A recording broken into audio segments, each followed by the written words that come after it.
नमस्कार सभी को। आप सभी का आपके अपने इस YouTube चैनल पर हार्दिक स्वागत है। आज हम आपके सामने जो टॉपिक प्रस्तुत करने जा रहे हैं वो हिंदी सेकंड ग्रेड जो टीचर एग्ज़ाम है उसमें नए जुड़े हुए टॉपिक हैं। तो इसमें हमने पहले जो क्वेश्चन आंसर कर लिए थे वो खून का टीका जो नया टॉपिक जुड़ा है इसके क्वेश्चन आंसर हमने पहले कर लिए हैं। आज हम जो क्वेश्चन आंसर करने जा रहे हैं एक तो कामायनी जो श्रद्धा सर्ग नया अब की बार जुड़ा है उससे संबंधित महत्वपूर्ण क्वेश्चन करेंगे। फिर पट्टापेक्ष नहीं होगा हेतु भारद्वाज की रचित कहानी है इसके क्वेश्चन करेंगे। उजाले के मुसाहिब विजयदान देथा द्वारा रचित कहानी है तो इनके क्वेश्चन हम आज करने जा रहे हैं। श्रद्धा पट्टापेक्ष नहीं होगा उजाले के मुसाहिब और उसने कहा था पूस की रात खून का टीका इनके क्वेश्चन आंसर हमने पहले ही इस चैनल पर डाल दिए हैं। तो अगर आपने ये वीडियो नहीं देखे हैं तो प्ले लिस्ट में जाकर ये वीडियो देखें और क्वेश्चन आंसरों का अध्ययन करें। तो शुरू करते हैं आज का वीडियो। कामायनी का जो श्रद्धा सर्ग है यह जयशंकर प्रसाद द्वारा रचित है। तो कामायनी जो महाकाव्य है उसका श्रद्धा सर्ग हम आपके सामने प्रस्तुत करने जा रहे हैं। कामायनी महाकाव्य जो है ये 15 सर्गों में बटा हुआ एक विशाल महाकाव्य है। इसका जो इस महाकाव्य की जो शुरुआत होती है वो चिंता सर्ग से होती है, मतलब पहला जो सर्ग है वो तो चिंता है और इस महाकाव्य की अंत जो होती है वो आनंद सर्ग से होती है, मतलब अंतिम जो सर्ग है मतलब जो 15वां सर्ग है वो क्या है आनंद है। तो ये चिंता से शुरू होकर आनंद पर समाप्त होने वाला महाकाव्य है। श्रद्धा जो है वो कामायनी महाकाव्य का तीसरा प्रमुख सर्ग माना जाता है। श्रद्धा जो है वो कामगोत्र की एक बालिका के रूप में यहाँ प्रकट की गई है। तो देखते हैं बारी बारी से इन 15 सर्गों के बारे में कुछ महत्वपूर्ण तथ्य। पहला सर्ग आता है चिंता सर्ग। इसमें भयानक जल प्रलय से बचे हुए मानव का चिंताग्रस्त बैठे हुए दिखाना ये इसमें हमें देखने को मिलता है। दूसरा सर्ग आशा सर्ग है। इसमें मनु के हृदय में आशा का संचार होता हुआ लेखक द्वारा हमें दिखाया गया है। तीसरा जो सर्ग है वो है श्रद्धा सर्ग। इसमें श्रद्धा द्वारा मनु को जीवन की ओर मोड़ने व मनु को कर्मशील बनाने का प्रयास श्रद्धा के द्वारा किया जा रहा है। चौथा जो सर्ग है वो है काम सर्ग। काम सर्ग में क्या है श्रद्धा का मनु के प्रति समर्पण का जो भाव है वो काम सर्ग में दिखलाया गया है। अगला जो सर्ग है वो है वासना सर्ग। इसमें श्रद्धा व मनु का व्यवस्थित जीवन व ग्रह गृहस्थी का वर्णन हमें देखने को मिलता है। अगला जो सर्ग है वह है लज्जा सर्ग। लज्जा सर्ग में मनु का श्रद्धा को प्रणय निवेदन करना और श्रद्धा का इस प्रणय निवेदन को स्वीकार करने के कारण लज्जित होना, तो ये वर्णन लज्जा सर्ग में है। फिर आता है कर्म सर्ग। कर्म सर्ग में मनु में देव संस्कृति के संस्कारों का पुनः उदित होना रचनाकार के द्वारा दिखलाया गया है। फिर आता है ईर्ष्या सर्ग। ईर्ष्या सर्ग में क्या होता है श्रद्धा गर्भवती होती है और गर्भवती होने पर वो अपना सारा ध्यान अपने आने वाले बच्चे की ओर फेर लेती है।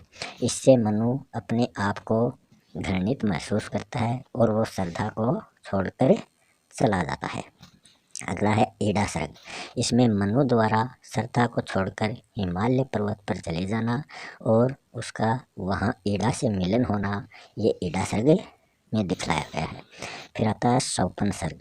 सौपन सर्ग में श्रद्धा जो है वह श्रद्धा व मनु का जो पुत्र है मानव उसका जन्म होता है और श्रद्धा को सपने में दिखाई देता है कि ईड़ा व मनु दोनों ही जो है वो हिमालय पर्वत पर एक साथ रह रहे हैं।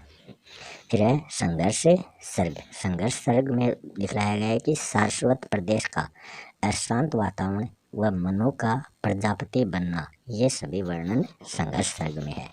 फिर निर्वेद सर्ग आता है। इसमें श्रद्धा जो है वो मनु को खोजने के लिए निकल जाती है। फिर आता है दर्शन सर्ग। इसमें श्रद्धा का अपने पुत्र सहित मनु के बिना शाश्वत प्रदेश में निवास करना। फिर आता है 14वां सर्ग रहस्य सर्ग। इसमें श्रद्धा व मनु का आनंद शिखर की ओर गमन दिखलाया गया है। अंतिम सर्ग है आनंद सर्ग। इसमें ईड़ा व मानव द्वारा शाश्वत प्रदेश की पुनः व्यवस्था की जाती है। अब आते हैं इससे संबंधित महत्वपूर्ण क्वेश्चन। तीर तरंगों में फेंकी मणि एक। इस पंक्ति में मणि जो शब्द है वो किसके लिए प्रयुक्त हुआ है? वो हुआ है मनु या मानव के लिए।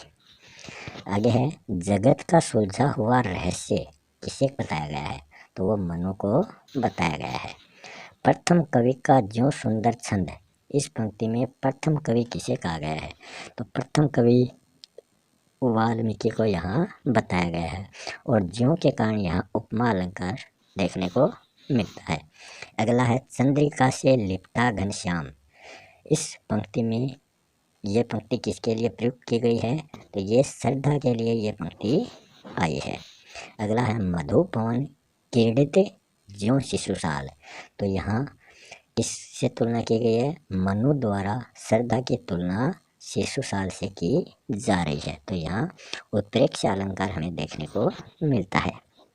अगला है खिला हो ज्यों बिजली का फूल। इस पंक्ति में श्रद्धा के सौंदर्य को देखकर मनु द्वारा उसका आभास किया जाता है और इस पंक्ति में व्यंजना शब्द शक्ति और उत्प्रेक्ष अलंकार का प्रयोग किया गया है। अगला है नील घन शावक से सुकुमार। तो यहाँ श्रद्धा के जो घुंघराले बाल हैं उनका वर्णन हमें देखने को मिलता है और ये उपमा अलंकार से संबंधित ये पंक्ति है। अगला है अरुण की एक किरण किसे कहा गया है? तो श्रद्धा की जो मुस्कान है उसको अरुण की एक किरण, सूर्य की एक किरण कहा गया है। भोर की तारक द्युति की गोद। तो भोर की तारक द्युति किसे कहा गया है? ये श्रद्धा जब मुस्कुरा रही थी तो उसके दांतों के लिए ये तारक द्युति का प्रयोग किया गया है कि वो भी तारों की तरह चमक रहे थे। नव धरणी बीज बना जीवन रहस्य निरूपाय।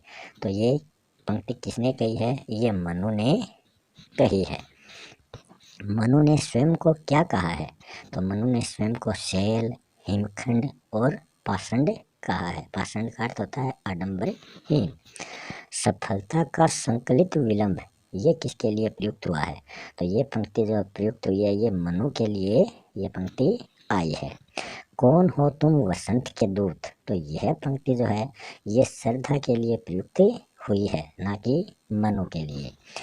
वीरस पतझड़ शब्द ये किसके लिए आया है? तो वीरस या नीरस जो पतझड़ है ये मनु के उजड़े हुए जीवन के लिए प्रयुक्त किया गया है। लगा कहने आगंतुक व्यक्ति में। आगंतुक शब्द किसके लिए आया है? ये श्रद्धा के लिए आया है। आज तक घूम रहा विश्रब्द। विश्रब्द मतलब निर्भीक। तो ये श्रद्धा के लिए शब्द प्रयुक्त किया गया है। अब है उजाले के मुसाहिब कहानी जो विजयदान लेथा द्वारा रचित है।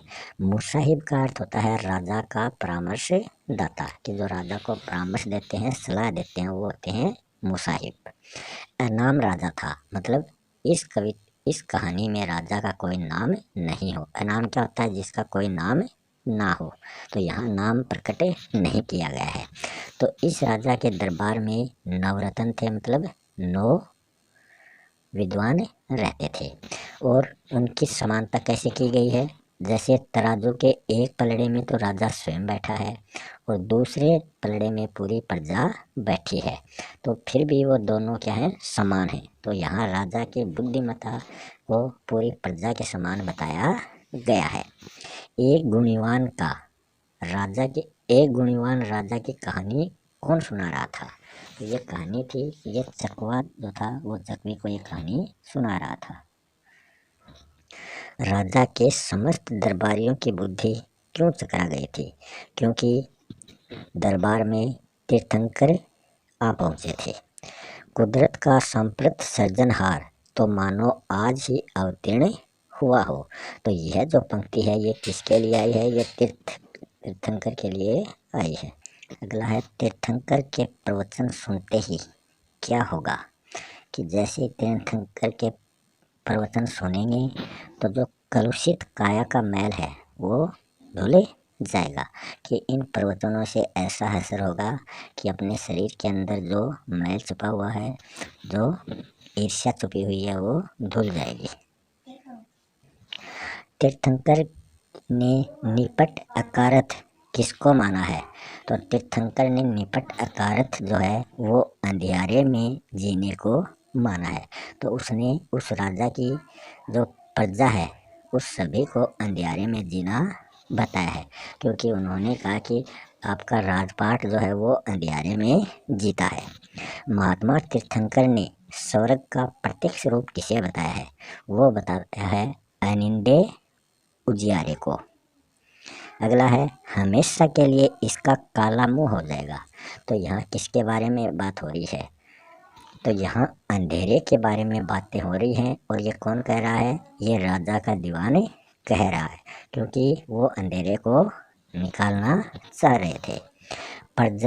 प्रजा जो है वो बर्तनों से अंधेरा उलेचने लगी, कि प्रजा को जैसे ही कोई भी बर्तन हाथ लगा, कटोरी, गिलास या कोई परात, तो वो क्या कर रहे थे? वो अंधेरे को उसमें भर भर कर बाहर डाल रहे थे। किस दिन की बात है ये? अमावस्या की शाम की ये बात है, क्योंकि महात्मा जी ने कहा था कि जब आपके यहाँ उजाला हो जाएगा उसी दिन मैं आपके यहाँ भोजन करूँगा। मौत के भय के समान किसको माना है? वो माना है राजा के भय को, क्योंकि राजा का सभी आदर करते थे। सभी दरबारियों के मुंह सांवले क्यों पड़ गए थे? क्योंकि जैसे ही कि रात को तो वो अंधेरा बाहर निकाल रहे थे, जैसे सुबह सूर्य का उदय हुआ तो उनको लगा कि अंधेरा भाग गया, मतलब उसके परिश्रम, उसकी जो मेहनत है वो रंग लाई है। मगर जैसे ही दोबारा रात हुई तो अंधेरा फिर से होने के कारण उन सभी के जो मुंह थे वो सांवले पड़ गए थे। दुनिया में एक भी ऐसा प्राणी है जो तुम्हारी बात को ध्यान से न सुने। तो ये किसने कहा? ये चकवी ने कहा है, चकवे से। शंकर भगवान के नंदी जितना प्रखंड खरे सोने का सांड दान करके 7 दिन का अखंड मौन धारण होगा। तो ये राजा को कहा कि आपको मौन धारण करना है 7 दिन के लिए। ये पंडितों ने राजा से कहा और कहा कि उसके बाद में अंधेरा मिट जाएगा। पंडितों ने राजा से शकुन चिड़िया द्वारा अंडे देने के लिए 7 घोंसले खुदवाने के लिए कहा था। तो ये 7 घोंसले कहाँ खुदवाने हैं राजा को? ये खुदवाने हैं भीम तालाब की सतह से 1.25 हाथ नीचे। अगला है कहानी है पटापेक से नहीं होगा, डॉक्टर हेतु भारद्वाज की। देश की आज़ादी के साथ ही लेखक द्वारा रामनेर गांव की आज़ादी की बात करना, तो ये इस कहानी में प्रकट किया गया है। इस कहानी में कोई भी पात्र नहीं है। गांव का जो मुखिया है वो ठाकुर है और वो ब्राह्मणों का सहयोगी बना हुआ है। रामनेर गांव में निर्विरोध निर्वाचन के रूप में ठाकुर के बेटे राम सिंह को सरपंच या प्रधान चुना जाता है।